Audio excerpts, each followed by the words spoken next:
मैं Mahendra Kumar Saini, BSc MLT. आज अपन blood group के ऊपर चर्चा करेंगे। ब्लड ग्रुप टेस्ट कैसे किया जाता है और कैसे रिजल्ट का पता चलता है। तो अपन को इसके लिए क्या क्या रिक्वायरमेंट की जरूरत होगी। सबसे पहले glass slide, needle, cotton swab, APD kit और एक जोड़ी ग्लव्स।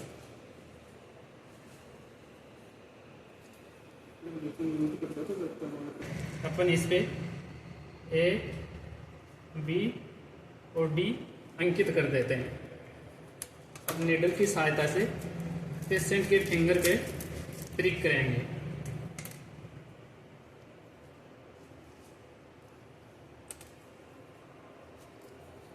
तीनों के सामने एक एक ड्रॉप ब्लड की लेंगे।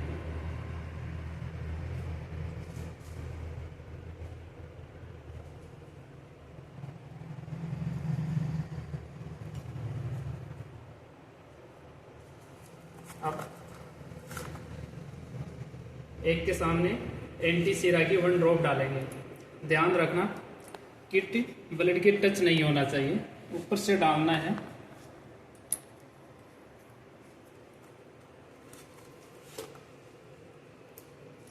बी के सामने एंटी सीरा बी,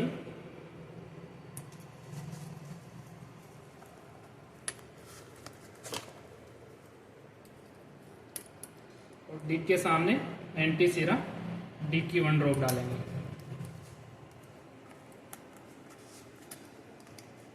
अब इन तीनों को अलग अलग स्टिक की मदद से मिक्स करेंगे अच्छे से। ध्यान रखना एक सिरे से एक को ही मिक्स करना है, दूसरे को दूसरे सिरे से मिक्स करना है।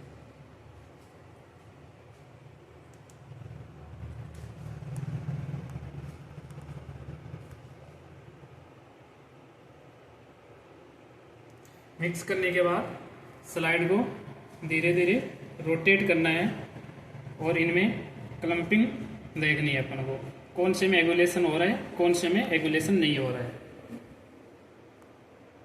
अब जैसे अपने बी में एगुलेशन है और डी में एगुलेशन है, तो ये ब्लड ग्रुप होगा अपना बी पॉजिटिव।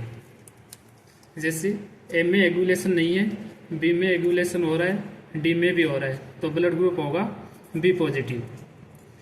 इसी तरह से एग्जाम्पल के तौर पे ए में एगुलेशन नहीं है, बी में एगुलेशन हो रहा है और डी में एगुलेशन नहीं है, तो ब्लड ग्रुप होगा बी नेगेटिव। ए में एगुलेशन है, बी में नहीं है और डी में एगुलेशन है, तो अपना ब्लड ग्रुप होगा ए पॉजिटिव। ए में एगुलेशन है, बी में नहीं है, डी में भी नहीं है, ब्लड ग्रुप होगा ए नेगेटिव। इसी तरीके से ए में एगुलेशन है, बी में भी है और डी में भी है, ब्लड ग्रुप होगा ए बी पॉजिटिव। ए में एगुलेशन है, बी में है, डी में नहीं है, तो ब्लड ग्रुप होगा ए बी नेगेटिव। इसी तरीके से ए में भी नहीं है, बी में नहीं है और डी में एगुलेशन है, तो ब्लड ग्रुप होगा ओ पॉजिटिव। ए में नहीं है, बी में नहीं है और डी में भी नहीं है, तो ब्लड ग्रुप होगा ओ नेगेटिव। धन्यवाद।